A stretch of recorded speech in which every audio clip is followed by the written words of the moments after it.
Ladies and gentlemen, good evening. Thank you. Welcome to the meeting. Thank you for coming. I'll do a couple of brief notices to start us off, and then I'll explain how we're proposing to run the meeting. Firstly, we are being filmed here, so I hope nobody objects to that. If you're feeling that you want to be out of the films, further back you sit, the better, probably. But to be honest, it's all in front of you anyway. Fire exits are clearly marked, and hopefully we won't need to use them, but if we do, please can you make sure you leave in an orderly manner, and don't come back in for anything else should such a thing happen. I think probably helpful to just sort of set the scene a little bit. We are the three Claygate ward councillors for Elmbridge Borough Council. So to my right is Alex Coomes, and to my far right is Bruce McDonald, and I'm Mike Rollins.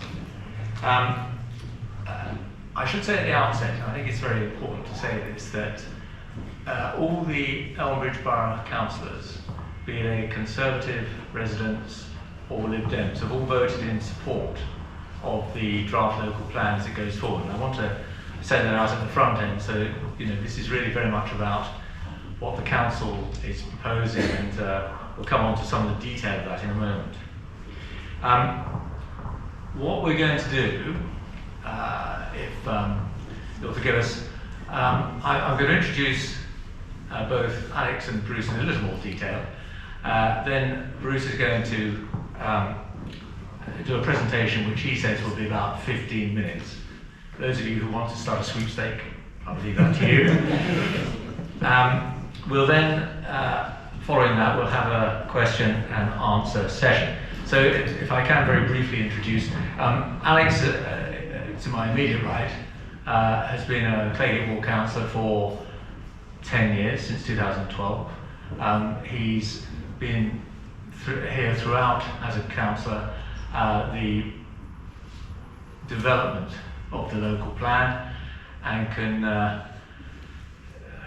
remember the wounds, I think, of some of the comments that came up over the last, I think it was 2015 to where we are today, the last 7 years. So he's well known to most of you. He's a local entrepreneur, and obviously those of you from Platform 3 will no doubt raise a cheer later on. And if I turn to Bruce, Bruce is the most recent of the three of us elected to Elmbridge Borough Council. That said, he has and was the Chief Executive of the Royal Borough of Kingston Council. So I'm never sure if it's a poacher turned gamekeeper or a gamekeeper turned poacher, but anyway, as somebody who was an officer and no doubt looked down on members and vice versa, he's now on the other side and actually has an insight into local plans and how they work and what they mean and how to present them from a council point of view so that they are best placed to be accepted by the inspectorate, of which more anon. For myself, I was re-elected thanks to some of you here in May this year. But as I said at the outset, I want to reinforce this point.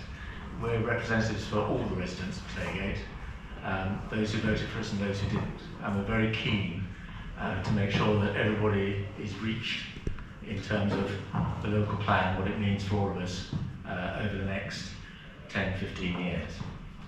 So without further ado, and hopefully with all the IT working well, I'm going to hand over to Bruce to present to us the local plan, where it is and where it's going.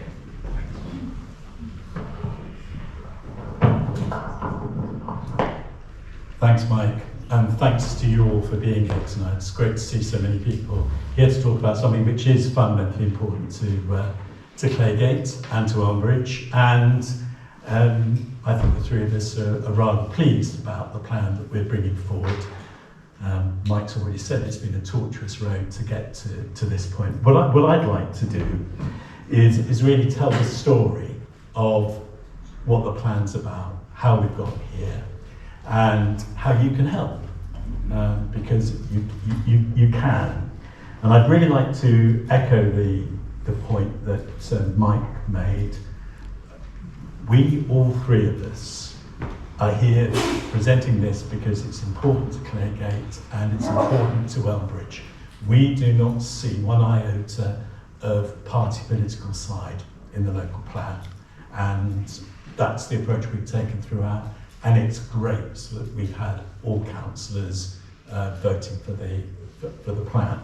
And of course, the bit where you can make a difference is when we get to the examination in public. So, it has been a long road, a very long road to getting to this point. And I just want to sketch in some of the background of why it's taken that long and why it's important we're taking the approach that we are now. Now, there's nothing equivocal about these statements, is there? It comes over resoundingly clearly. Everybody's saying, don't touch the green belt. And they're also saying, interestingly, things like, it's an easy option, there aren't any exceptional circumstances for releasing it, but they're disagreeing with the methodology that's been used for assessing the green belt. So really, as a community, a very clear sense of how people see things. So that's 1617. You might think the way forward from that was straightforward. It wasn't. If you roll it forward, you begin to see how long and winding the road's been. And this is the so-called options consultation of 2019. And if you read the leaders forward to this, it's really quite interesting because the whole thing is dominated about housing numbers. And what's happened in that time, from about 2017 to 2019 onwards, became a really big thing for government to drive on housing numbers. And for the first time since the 60s, the last time when we built 300,000 houses a year, politicians started talking about building 300,000 houses a year. In my view, they overloaded the expectations of the planning system in relation to that. Housing is really important, but you can't solve a housing crisis just through the planning system. But look at the way those numbers changed. 225 in 2014, up to 474, and then in 2019 up to 623. And now it's around 642, which is roughly twice what we've built on average in any of the last 5 years. So there's a pretty seismic shift going on.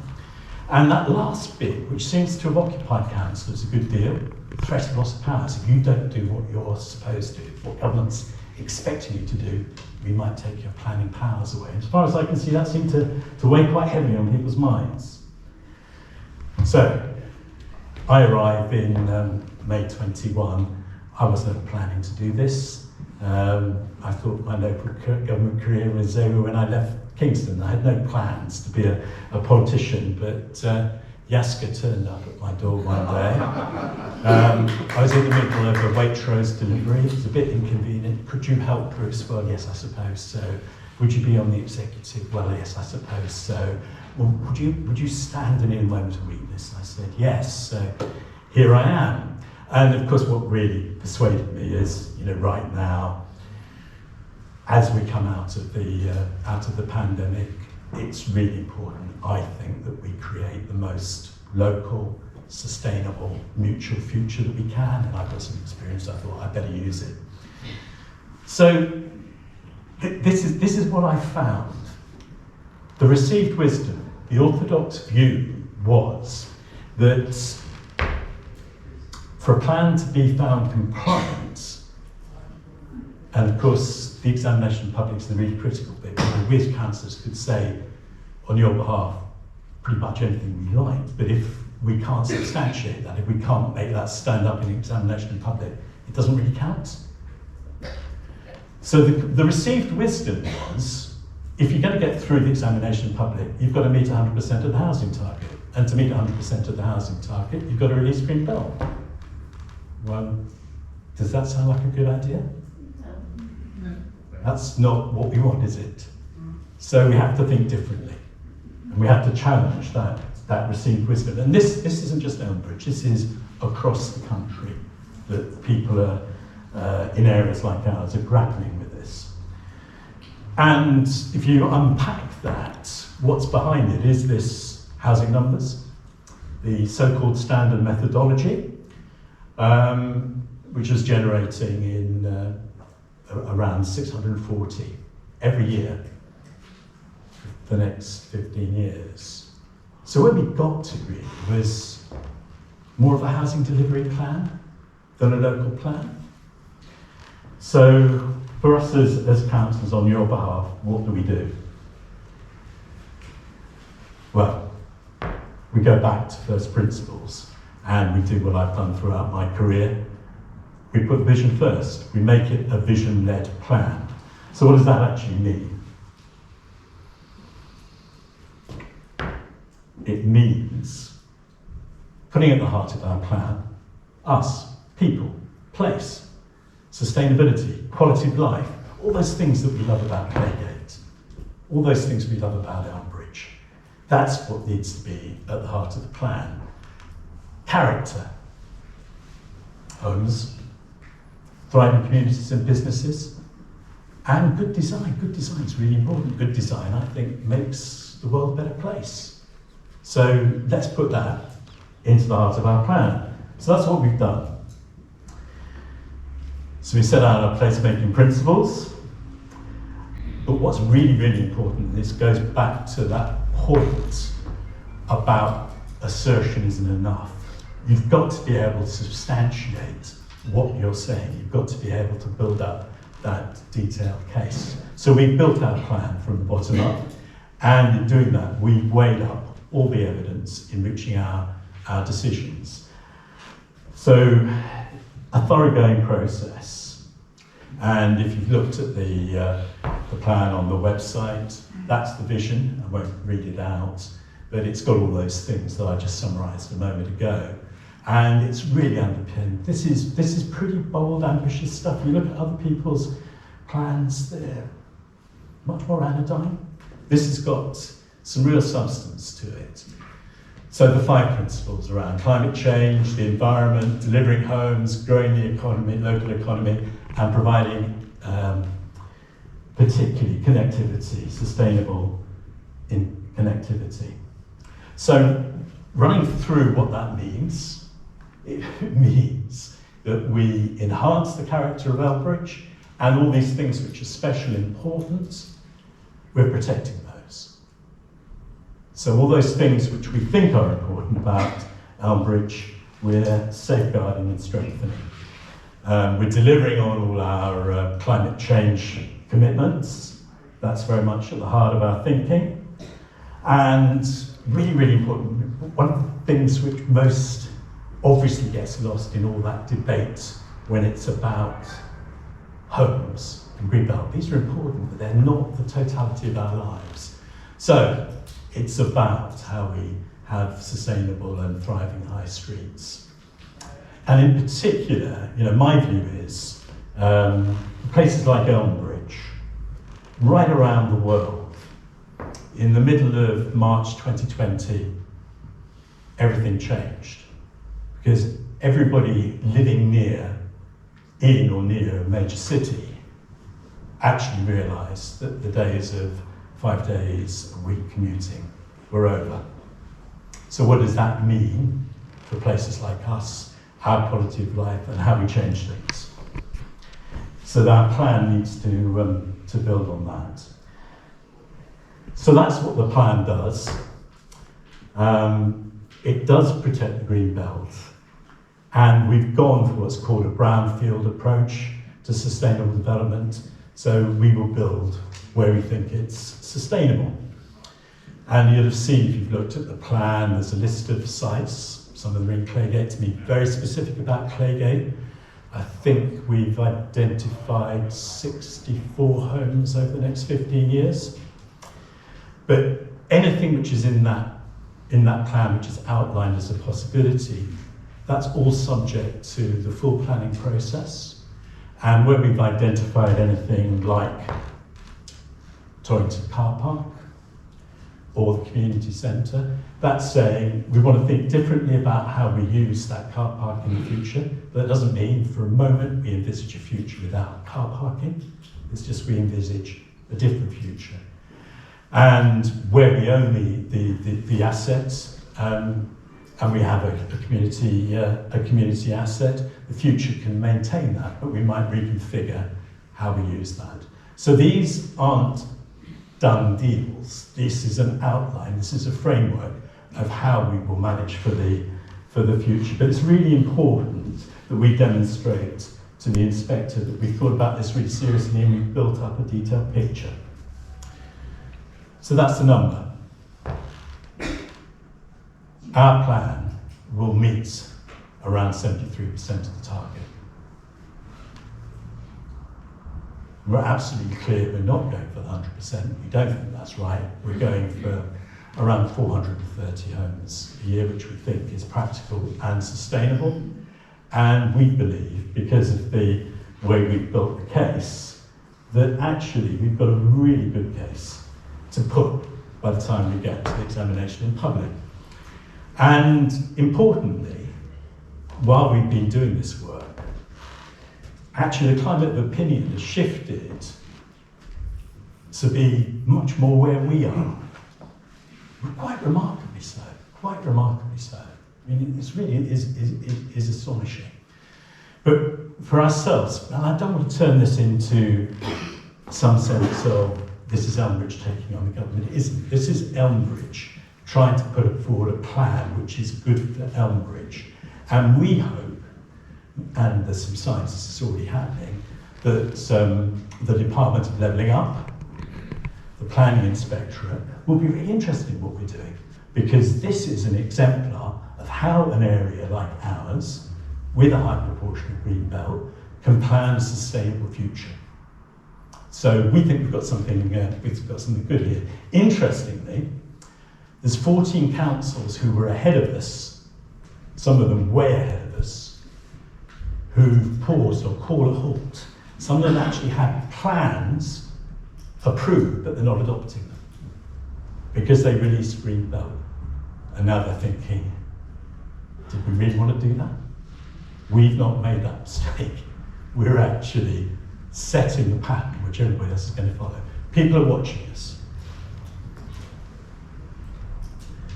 And politicians understand the way the wind's blowing. Here's the Prime Minister making a speech, which I think something there about its detail light. I'll make no further comment. But the spirit of it is reflecting the direction that we're taking. And here's Michael Gove. Now, I feel I could have said this. In fact, I'm now convinced I said this months before Michael Gove. But leaving that aside, one of the key things is saying, confident that beauty is taken seriously, that the environment is benefiting, that the community has a role in determining what is right. I think that everyone really wants to make sure in every part of the country there are up-to-date, thoughtful, sensitive plans that have the maximum amount of community buy-in. Well, that's us, that's what we're trying to do. And Mr. Gove has been even more helpful. Because again, this is something I feel I could have said. So, remember what I said earlier about the orthodox view, the received wisdom? To get a compliant plan, you had to hit the target 100%, and that meant release green belt. Say no. Okay, that's the number you might be working to, but take account of your circumstances. Might be an area of outstanding natural beauty, or a site of special scientific interest, or green belt, as it is for us. It would be unrealistic to expect us consistently with all these factors to meet the figure that is being produced.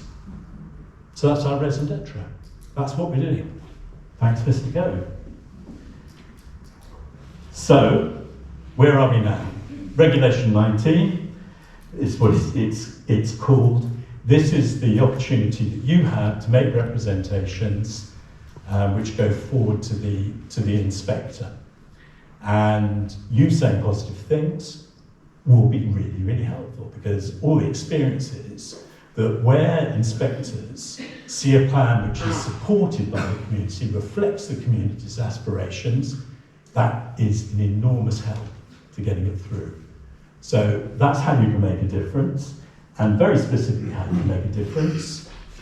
Log on to the website if you're not already register, and just please fill in that form.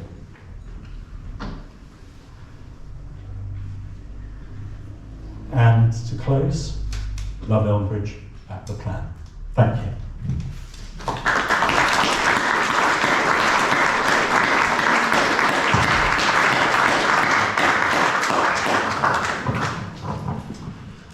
Thank you, Bruce. And as I said, we're happy to do a question and answer session.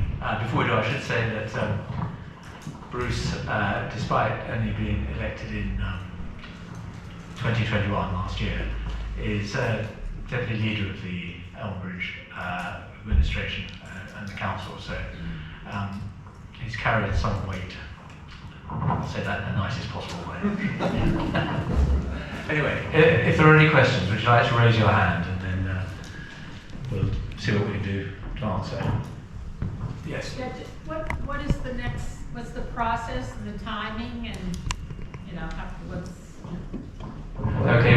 The question is, what is the process and the timing next? So, do you want to do that, Bruce? So we're in this team representation period. It runs roughly till the end of July, I think. Yeah, July. And then we reflect on everything you've said back to us, and we bundle all that up and send it off to the inspector. When exactly the inspector sits is a matter for the inspectorate to determine, but I would hope it's around the turn of the year. But the immediate focus is, please respond now, get those representations in, we'll take that back to council, bundle it all up, and push it off to the inspector for them to get the job done. What are the implications if the inspector doesn't accept the proposals that we're putting forward? Well, firstly, we'll all get very, very angry. And he will definitely be on the wrong side of public opinion. There is actually, behind your question, there's a really quite interesting point, which is, I put up those quotes from Grose, and politicians understand the way the wind's blowing, but we need to see the inspectorate reflecting that in the decisions they make. I'm very optimistic that we've got a really strong case to make. And if, with your support, we get the inspectorate buying into the notion that they want an exemplar of a plan in a greenbelt area that is sustainable, I think, I always believe that the best way to shape the future is to invent it. So being the first with this gives us a real chance. If, in the worst case, it gets turned down, we'll have to consider what modifications the inspector's suggesting and work out how we respond to that. But ultimately, the local planning authority has the scope to make the decision, providing the decision it's making is one which accords with its vision and it's followed a logical and substantiated process to reach those conclusions. So I'm optimistic about it, but you're helping us by showing support will be a real plus. The inspector can, if he wishes, take it out by our hands, can't he, and decide that he is going to allow development in Greenbelt. We haven't got it. There are many stages to go before it would come to that, and I think we'd have, without being too dramatic, rioting in the streets of Elmbridge before we got to that. I think that is a real doomsday scenario. So there are several stages before that of them putting back to us things to consider, and for us to consider them and take that forward. Hang on, we go further. Alex just wants to come. Yeah, and just coming back to what your point of about that, there has been so much work done by officers to back up this plan, to prove that this is what we need for Elmbridge. So he'll have a hard task, I believe, to say this is utter poppycock, because it's not. We've got a plan which is robust, and we believe it's the right thing for Elmbridge, and they've got to prove us wrong. And the number of people who I've spoken to said, I've moved to the leafy suburbs of Elmbridge because I want a bit of green space around us. We all want green space. I think the last 2 years, if one thing's taught us, that we need green space for all sorts of things, for recreation, for our mental health, and just to let off steam when we've had to work from home in front of a screen. So I think, the last 2 years has showed that we have developed a plan which is absolutely right for 2022. Thank you. Right, gentlemen at the back, I will try and cover as many people as possible. Just on a point of clarification, point of information for the gentleman who was asking if the planning inspector can demand that Greenbelt be released. That is not likely to happen because that did happen many years ago at Banstead and Reigate, and the Secretary of State called in the planning inspectorate and admonished them for telling the local planning authority what to do with their greenbelt. So they've all had their wings clipped, so they will not be demanding we release greenbelt. You're absolutely right, they can send the plan back and say that Elmbridge needs to work a little harder, but they will not suggest the release of greenbelt. Can I just say I have known developers influence inspectors to release greenbelts and for those greenbelts to be built on. I think in recent local plans. we're probably getting into the detail of what may or may not happen. One of the things that can happen, of course, is the inspectorate can be sent back for judicial review. So it's in that particular instance I'm thinking of, it wasn't.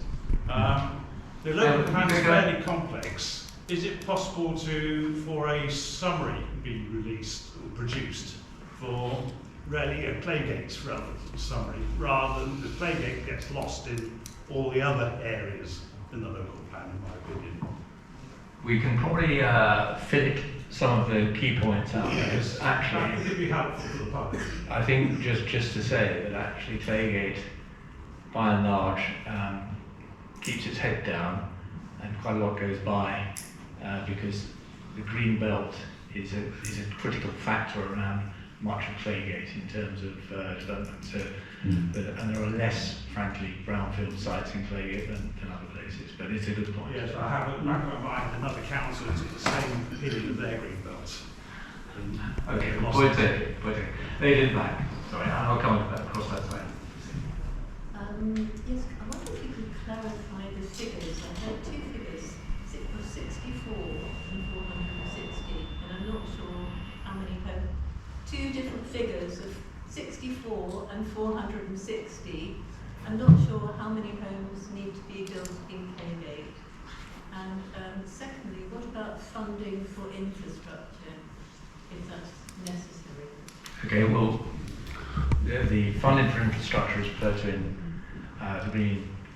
in the local plan. It's very much the money that comes out of the developments and also the community infrastructure levy. The numbers on Claygate, I don't know if it's 64 for per year. 64 over 15 years. But just refer to the It's in the appendices. the appendix. Which I'll try and do before we finish. Sorry, I'll come back to gentlemen back there. Hi there. You've mentioned that you're seeking resident support for the plan for the basis of the protection of Claygate. You haven't mentioned which sites are allocated in the draft local plan for development in Claygate. Would it be possible for you to list them? They are in the appendix. Would you like me to list them? I think residents should know where you're intending to build in Claygate. Well, I think if I can refer you to Bruce's earlier comments, these are outlined. So there's the Torrington car park and there's the garages at... There's the the Village No, no, Youth no, Club for 6 homes. these are- the these are- Claygate Lawn Tennis Club for 24. No, No, I think the that's financial wrong. control. So there are some lists across the piece, and that's for all of the settlements within Elmbridge, and we're under a duty to refer to all of those public areas, and if we don't, then we start to undermine our own evidential base. So that's an important point. But that does not mean that all of those places will be built upon. I just want to sort of add to that. They are potential sites. They're not sites that we're saying, well, okay, we'll bring the boys in with their overalls, we're going to start building tomorrow. That is not what we are saying. We're legally duty bound to highlight these possible sites. Any of these sites which come forward will have to go through the full planning rules and regulations, just like with any other development in anywhere in the country. So it's not like we're saying, right, we're going to build on these sites next week. That is not what we're saying. Some of these sites might not even come up for development, but we have to identify them. We are duty bound to do that, and that is what this plan is partly doing. It's just highlighting areas which might become available within that 15-year period. Yes, but once they're identified, then it makes it a lot easier for the developer to get planning consent on. Sorry, right, can I say the lady there? I don't, perhaps I'm the only one here, but I haven't done my homework, and that is I didn't go to the council on the website to see what the plan is. So I don't know what the plan is. Can you briefly explain what the plan is? I think we're... So, all planning's local ultimately, isn't it? This plan is a plan for Elmbridge, and it's about setting a framework for how we're going to make planning decisions going forward. It's not a blueprint of everything that's going to happen over the next 15 years. It's a framework under which we will make decisions about what comes forward. In terms of specifically what the plan means for Claygate, what the plan means for Claygate is the protection and enhancement of all the things that we really love, which go to the character of the place. It means an emphasis on great design through good design guides, which will help protect the quality of the environment. It recognises the way we're changing for the future, and it will provide support for the way in which our high streets change over time so that they're vital. And very, very specifically, there is a list of sites which identifies 64 homes over 15 years. Total? Yes. Not per annum. No. Where? 64 over 15 years. Look at the list. Are these they'll like be all these mentioned. high-rise? No. But we're sort of trying to jump too many fences here, because this is about a framework for how we manage the future. This isn't about making planning decisions on individual sites. But what Mike and Alex and I are really highlighting for you is that what's coming forward absolutely recognises the character of Elmbridge, recognises its natural assets, recognises the fact that we have a high proportion of green belt, and that means that not only are the opportunities for development into the future limited, but they will be done in a way which is in character with what's already happening. So no one's presenting anything now which is saying, here's a plan for something to happen in Claygate on a specific site.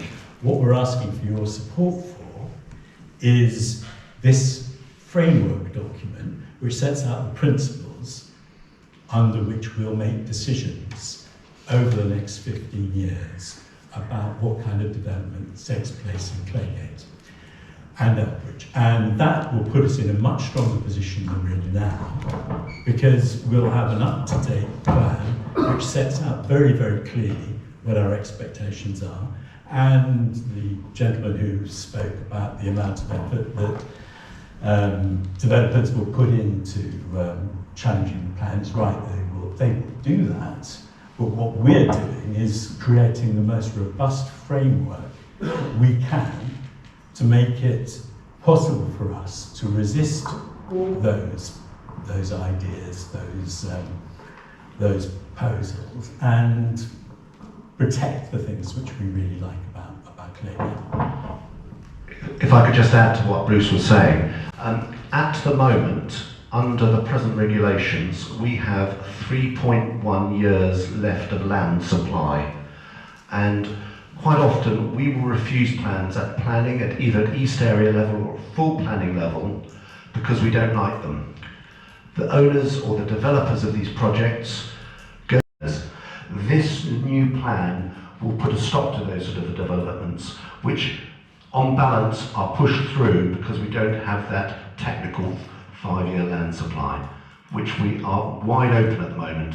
And until we get this plan stamped, you know, we're open. It's open doors for the developers at the moment. So that to me really worries me, because there've been a number of developments which I don't think should have been allowed to go ahead, but went ahead because the inspector had used that term that we didn't have that 5-year land supply. This is going to protect Claygate and stop developments which we don't want to see in our village. Right, so lady at the front and then gentleman behind there. Sorry. I'd just like you to talk about 63 houses. I believe that they've put in for 62 houses on the field behind Claygate House, which is supposed to be greenbelt, and I look onto that. It was a golf course, and I believe it's Savills. They've put in for housing on that field that is greenbelt, but about 2 years ago they cut down 80 trees, more than 80 trees in 48 hours on that ground. I have all the photographs. And I think it's because they want to convert it into brownfield or something. But, I mean, are they going to get... Yesterday I saw 6 deer on there. I've seen pheasants, I've seen slowworms, I've seen everything on that so-called golf course. And is that all just going to be 62 houses? The short answer is we're not able to determine that planning application here today. Yeah. And it's not included in the sites that are referred to within the green. Because it's private property. In the local plan. But we should talk about that offline, if you like. But thank you. Sorry, gentleman there. Actually, it's on a similar note. The 64 houses you're proposing, so just to clarify. We're not proposing. They're in the document as potential housing, and the sites there are on page 94. So just to clarify, then, that is not going to, no greenbelt designated with those 64 houses at all? No. Absolutely not. Completely emphatic. The whole drive is a sustainable future which does not include the release of greenbelt. And do you remember I put up that list of a dozen councils who paused and are rethinking what they're doing because they released greenbelt? Here's the real rub. If you've released greenbelt, by the time it gets to the inspector, you put the greenbelt in play, and the inspector can say, oh, actually I disagree with that bit of greenbelt, it should have been that bit of greenbelt. It should have been more greenbelt. There's one in Hatfield who've been going round this loop for 6 years. So that is the kind of future that some councils have found themselves in through what we'd like to think is good stewardship on your behalf. We've actually come forward with a well-substantiated plan at the right time, climate of opinion changing in our direction, which does not release greenbelt. So the really, really good sort of macro level news for Elmbridge is this plan keeps our greenbelt. This plan provides for our communities to prosper. It is a sustainable plan, and the development that will come forward will have to be considered on its own merits in due course, but it will be in Claygate at a low scale in keeping with the village. Gentleman at the back. Yeah, but there's a meeting on a very similar subject in this place on Monday. Can somebody say what's going to be different about that meeting compared to tonight's? Well, I think it's coming from a different perspective. We're sort of the Elmbridge Borough Council is setting out the local plan. I think Claygate Parish Council wanted to set out their own. A guild will no doubt put me right. Did you want to just make a few comments? If I say a few words. Ladies and gentlemen, my name is Bray. I'm the chairman of the Parish Council. And let me start by saying that there is not a scrap of difference between what Bruce and Alex and Mike are arguing for and the view of the Parish Council, which is that we want the plan to succeed. Wanting the plan to succeed means persuading the planning inspector that it is a good plan. Now, at the meeting that we're staging on Monday, you will hear a different sort of presentation, but one which concludes in the same place. And the point about Claygate Parish Council is that we're the statutory body representing the parish, which comprises about 7,100 people, which is 5.2% of the entire population of Elmbridge. So the representations that Claygate Parish Council puts forward will carry weight with the planning inspector. And I shall be presenting what I hope you will find a convincing argument in favour of the plan. And I shall be trying to get, shall we say, a ringing endorsement from our audience, which will enable Claygate Parish Council to make its representations with credibility, should we say. So I hope that's done something to answer your question. Thank you, Gil. Lady at the back there. So would I be right in assuming that if we don't go forward with a plan like this, where we're being asked to basically look within ourselves as communities and look at the assets that are owned by the government, be they Surrey or Elmbridge, that ultimately we risk our local greenbelt, which, especially if you have a train station near it, is more likely to bubble up, than perhaps ones that were put forward before. If we don't accept something like this and look within ourselves, we really do risk our greenbelt. Is that fair? I think it's probably oversimplifying. I think what I would say is that supporting the plan going forward is a very clear, if you like, validation of what I think is the community view that we do not wish to see development on the greenbelt. I think if there is a lack of support and it's back to the drawing board, then things get more difficult. But I don't feel, and I said earlier, that all of the councillors from Elmbridge have supported the draft local plan and are looking to take it forward. So we're very hopeful that the communities behind that will do so as well. Can I just add to that, Mike? And I think that's a good question, which really goes to the heart of my approach, which is that I would always much rather be taking a stance to control our destiny than sitting back and waiting for stuff to happen. Because when you wait for stuff to happen, you're vulnerable.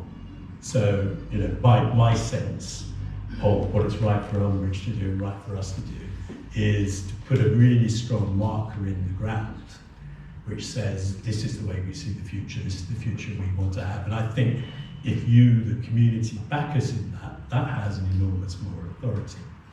The other thing I draw around, Mike mentioned my experience over 15 years as chief executive of the Royal Borough of Kingston. I would say this, but one of the top boroughs in London, and in my career I've worked on public service reform at a national level. I've worked with the mayors, I've led the South London Partnership, which was a sub-regional body, and all that experience tells me that what people, whether they're in the planning inspectorate or they're in Whitehall departments, what they actually want is examples, worked examples of stuff that's actually happening and delivering, which they can then point to. If you think about any ministerial announcement you ever hear, they're always pointing to the case study. So my strong conviction is we've got an opportunity to be that case study, and that actually, I think, tips the balance in our favour. Now that's kind of all a judgment of soft culture, but it's based on my experience of how stuff works. So, you know, I think absolutely, resolutely, there's a really strong case for loving Elmbridge back in the plan. That's cool. Right, it's quite a lot of you. We'll try and get around as many as you can. David, you had your hand up. Did you want to make a comment? A couple of questions, if I may. Take one and we'll see. Well, let me squeeze the other one in, and if you've got the time to do, yes, please.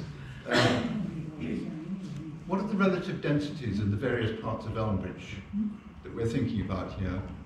Secondly, what is the demand, the pent-up demand, not just for social housing, but for people who can't get onto the housing market yet, but hopefully they will be able to in due course. Let's face it, to be having well-housed is a blessing. Until you're well-housed, can you perform very well in society and the economy itself? Thank you. I want you to summarise the questions, because some of us at the back will find it difficult to hear. I will do my best. David has asked, what is the sort of relative densities in terms of population of the areas of Elmbridge? I think that's fair. And the second point was regarding what the pent-up demand is for housing within Elmbridge, and by implication Claygate as well.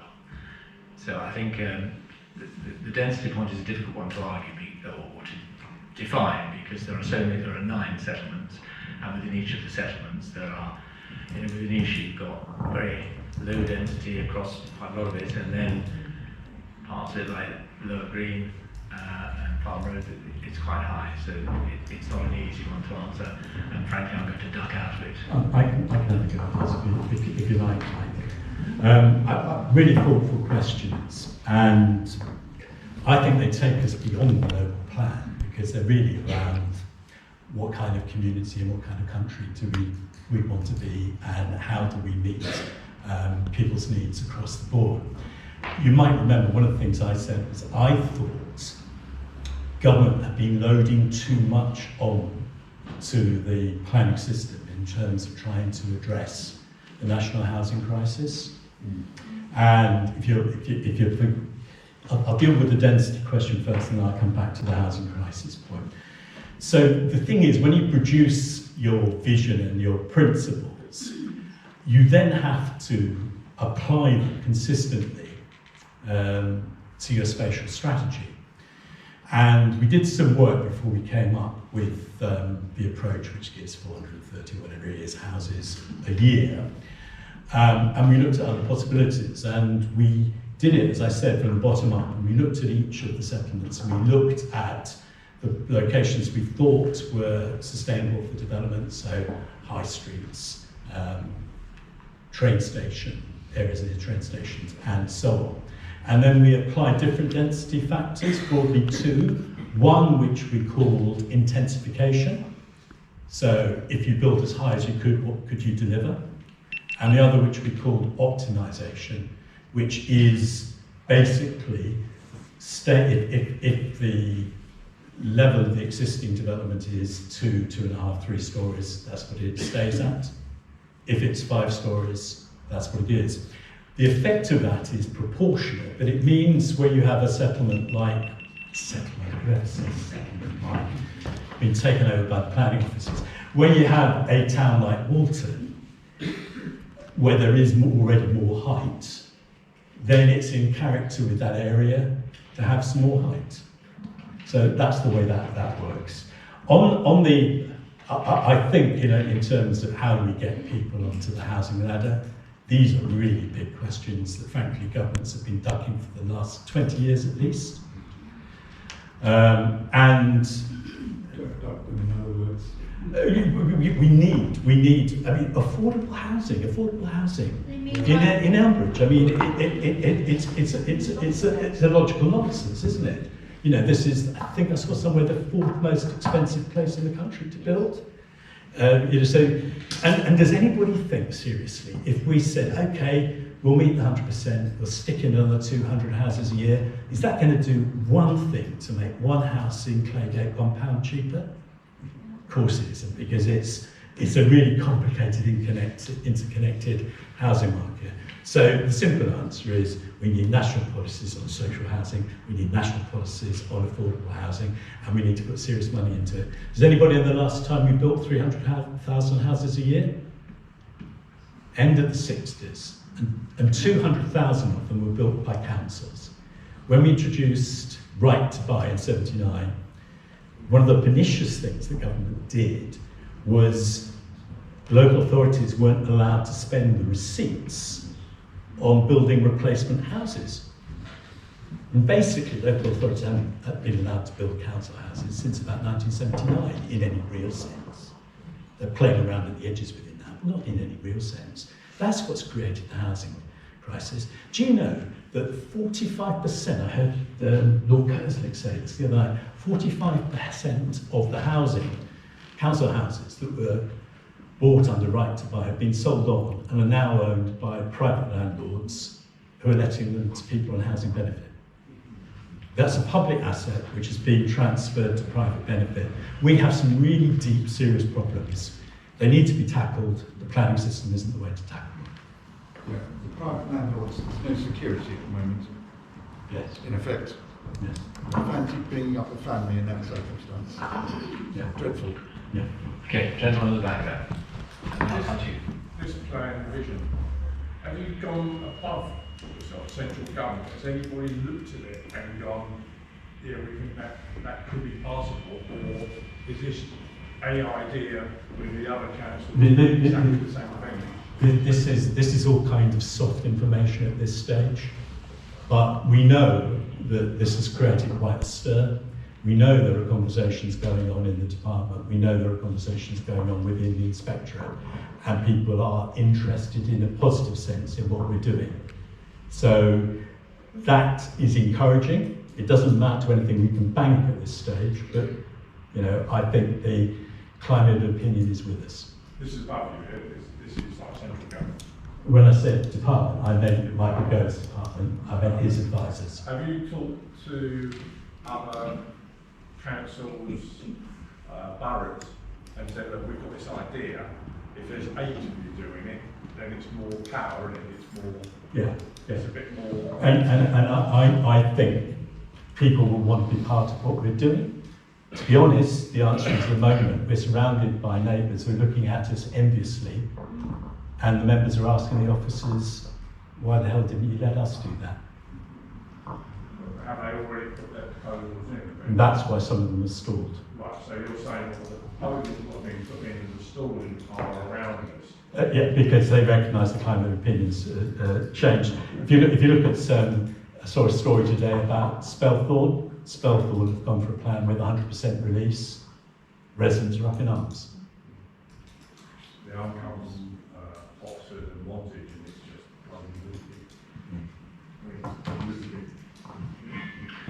Lady at the back. I'm just a bit concerned about the community centre as part of the use of it, that it should even be mentioned, because if we have to find the space, there it is. Are all bits of the greenbelt of equal value? And the area that the community centre occupies isn't very much. I'd have thought there were possibly bits of the so-called greenbelt which has been banded around rather emotively throughout this meeting. There might be bits of the greenbelt which are not prime lands, they're not Oxshott Common and all the rest of it. And why I can't imagine why there is it's even mentioned that you might use that if you have to. So the question is, are the bits of the greenbelt that are less valuable, and could they be used? I think. And that why is the community centre even put as an afterthought? Well, because the government, if you proposed it, can say, well, knock it down and build houses there. Yeah, but I think the point that's made earlier is that the properties that are in public ownership, we have to reflect that they are there, and that's the point why community centres, and you look through the list, you'll see a lot of publicly owned property that's reflected there, but no plans have been put forward saying the acknowledgement of their public property. The Greenbelt point, I think, goes back to something that Bruce mentioned earlier about once you start putting bits of the Greenbelt in, it becomes much more difficult to argue the point about no development on the Greenbelt, and there is, I think, a very reasonable debate to be had about that at another time, but in terms of local planning, it becomes quite difficult to have that reflected within it. Can I just add something to that, Mike? On the community centre point, Mike's dealt very well with the point about Greenbelt, just don't go there, basically. Whatever the merits of your question, tactically, mistake. In terms of the community centre, I can't imagine Claygate without a community centre, and I was at pains to say that where we listed stuff and there was an existing community use, it was open to us, if we bring forward plans at a future date, to reconfigure the way in which we use that space, and that would then include the community centre. So it's identifying something as having a planning potential does not imply any sort of decision that we think Claygate shouldn't have a community centre. I'm deeply, deeply committed to everything around community outreach, health and social care integration, huge learning from the pandemic, and loads of stuff that we can. If I could just add to what Bruce was saying, we've all been on the train up to Waterloo. Many of us have worked in London, come back of an evening, and when you come back on that train, the first bit of green space you come to is just about where Claygate starts. And that is when I get on that, when I was working in London, I'd come down and you'd see their fields and think, at last I'm in some space, I've got some space around me. I'm not completely hemmed in by concrete. If we release Greenbelt, it's in my view the thin end of the wedge. We'll end up just consumed by Surbiton and Greater London, and we'll just become part of a bigger metropolitan city. I don't want to see that. On my watch, and the watch of Bruce and Mike, we don't want that. And to do that, we've got to say no to building a Greenbelt. It's very simple, and this is what this plan puts forward. It's a robust plan, and it protects the Greenbelt, but it does mean we've got to find room over the next 15 years within Claygate for 64 units. Now, partly that will come from a little bit of background development, and maybe some houses will get knocked down, and one house will come 4 houses or 2 houses, depending on what is available. But we cannot and will not build on Greenbelt. I can't overemphasise that. Please, if you take nothing else from this meeting, please take that nugget away from you. Gentlemen there, and I'll proceed. I accept you can't solve the housing crisis, but has there been any attention paid at all to desirable social mix within the areas? You say you've got a people-led plan. Well, if you look at the projections for population around here, it is basically that it's going to get older. And presumably, if development is led by developers, it's going to get richer as well. That's not entirely desirable for an area, in my view. Does the plan pay any attention to that, or is it kind of open to whatever the market dictates? Well, it's the plan does recognise the need for 1, 2, and 3 bedroom units, and it also recognises that there are a number of residents who wish to trade down, wrong word, whatever one does when you go for a bigger house to a smaller house. So that's downsize, that's the word, forgive me. So it does recognise that, and it is looking for a mix of units which will enable that. To your point about affordable housing, social housing, It is contained within the plan. It does try and cover that. And I think the point made earlier about pent-up demand for housing, one of the very difficult things is actually looking 15 years forward. It's been difficult looking 15 months forward. 15 years is very, very difficult. But by and large, I think what seems to be emerging from those looks forward within Elmbridge is that it's a relatively stable number of residents, but as you say, older. So I mean, I don't know if that helps, but that has been recognised within the plan.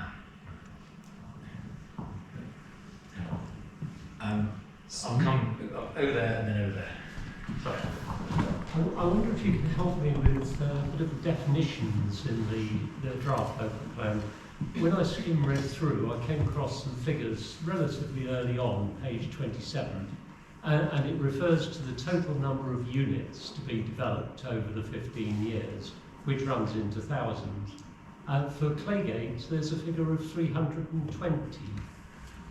And I'm trying to understand how that fits with the figure of 64 that you've mentioned, houses. The 64 was the units identified, and the 320 from memory is about 4.7% of the overall total, I think. And those numbers are not directly correlated, if you like, but that was the sort of the numbers that I recall, but I will check those in a moment. Is there anything else to add on that? Yeah. But we'll come back to that. Sorry, Sue. No, I was only going to say, so I'm Sue Grose, and I'm a newly elected Parish Council, Claygate Parish Council from May of this year. And I just wanted to say something really in support of Gil, who spoke very articulately earlier. And this is from an entirely Claygate-centric perspective. So myself, Gil, Jeff, and also Janet Swift, so 4 of the 10 Claygate Parish Councillors attended a meeting earlier today that was at Isha Civic Centre. The reason I'm mentioning this is because I think you might be comforted by the fact that A, there were 4 of us there, B, it spoke, the meeting, which was chaired very ably actually by the head of planning, spoke in detail about the methodology that's been used and the robustness of the reasoning that's been given to why 73% is the correct target. What has been immediately evident is how supportive the head of planning is of this local plan, her appreciation of all the work that everyone's done. But from a Claygate perspective, not only has the greenbelt been very much protected, but also green spaces, which I would also say I was fairly naive and didn't understand, but in green spaces they look at a whole range of areas that thread and ribbon throughout Elmbridge and give them an additional level of status as well. So it's further evidencing why this figure is the right figure. So I really would encourage you all to go off, have a cup of coffee, look on the website, but actually this is a great plan for Claygate. That's my own view, and I think it in absolutely Claygate-centric terms, it would see less than 1% of the build happen in Claygate. That doesn't in itself not threaten challenges, but the level of detail that's gone into the methodology and the matrix and the protection of green spaces is substantive. And indeed, as Bruce said, it is evident that other councils have been looking at this and watching to see how does this get passed. Thanks, Sue. I'm going to take one more question later, and then I think, with your agreement, we'll wrap the session up. But if you'd like to. Yes, I'm sure you've done lots of work, and it's really good to hear that you're protecting the green belt. I love Elmbridge, but when I look at the appendix or places that are suggested, I might feel that I have some cause to not like the whole plan. Is there scope to take early opinion from residents as to which aspects they really don't like? In short, sorry. Can't do it.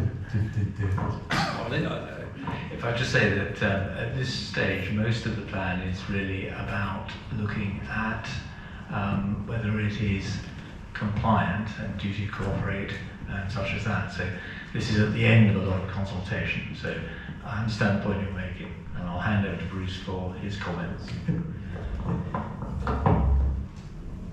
I've been talking to residents groups about this for a while. I think it's going to be true to say that at a local level, there are always going to be elements of the plan that people will look at and think, What I would ask you to address tonight is the big picture, and whether this makes sense for Claygate, whether this reflects the kind of community we are, the kind of community we want to be in the future, respects the role of the quality of the environment, the character of place, is supportive to businesses and high streets, and is most of all sustainable. And if the plan delivers on all of that, and we fervently believe it does, please back it. That doesn't mean you're signing away your soul and accepting every element of it. And as we've said throughout, when it comes to any identified sites, they will be subject to the full planning process. Okay, thank you. We've gone on for some time, and I hope we've done our best to answer most of your questions. And I think it's, we're open to hearing questions offline and doing our best to continue to answer them as we go forward. I think what I'd like to do now is say a few thank yous. Thank you to Bruce, to Alex particularly, but also these meetings don't happen by themselves. People have taken time to set them up, and I'm going to say thank you to, and I'm going to miss out somebody, not by deliberately, but that's the way it goes. So thank you to Janet, Tom, Sue, Tim, Frank, Gemma, Elaine, and George. And I know that I've not managed to get everybody in there, so I apologise. But thank you all for taking the time and trouble to help us set up and for delivering leaflets. You may have heard Yaska's name mentioned earlier.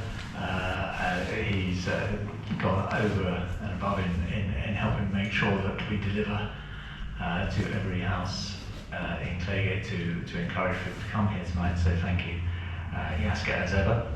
And finally, thank you all for coming, for listening, for taking part, and for taking the time to come here. And we do hope that you will be able to go online and support the plan. So thank you very much indeed.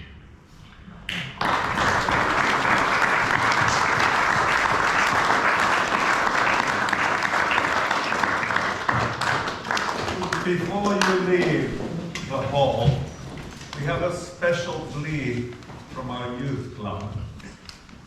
So wonder if you could, Sue, talk about that. Yeah, so just to say, I've been asked also, just because we have a very sizable representation of Claygate in the hall this evening. Sorry? I'll try my best, I think about it right actually. Because we have a very sizable group in the hall this evening, there's a plea really from the youth club that is really struggling for a level of help and support, and also trustees. So it may not necessarily be people actually turning up to help them with the young people, but also they would greatly welcome trustee support. They're down to 4 trustees actually. So I've got a flyer here if anyone is interested. I suppose also in a wider sense, just to say that Claygate is a very fabulous community. I think we all share that view. So if also someone on the line you wanted to talk to either Gil or myself about how you would like to be more involved in Claygate in any sort of area, please don't hesitate to do so ahead of leaving this evening really. So thank you very much. Thank you.